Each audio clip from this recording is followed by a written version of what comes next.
You're watching UNICEF television.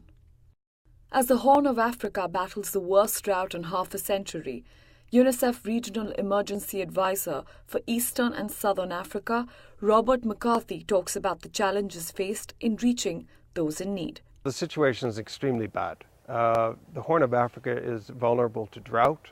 It's been affected by conflict and instability for many years. And we have many people living in conditions of poverty or right on the borderline. But what we have right now is a combination of the worst drought we've seen in half a century, affecting many areas, especially areas of Kenya and southern Somalia.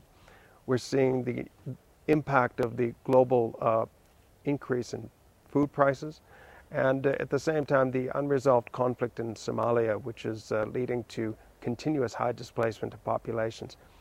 The critical concern right now is here in Kenya and also in Somalia. And these are the countries where, again, the effects of the drought have been the most devastating, where we're seeing the most significant numbers of children who are malnourished, and we're seeing a real need for getting food assistance into people, ensuring medical assistance is provided. There's an urgency to act. There's an urgency to coordinate effectively and to apply the resources that we have that we recognize are quite limited.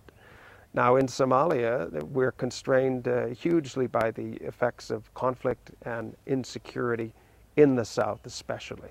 And this is presenting major challenges to us.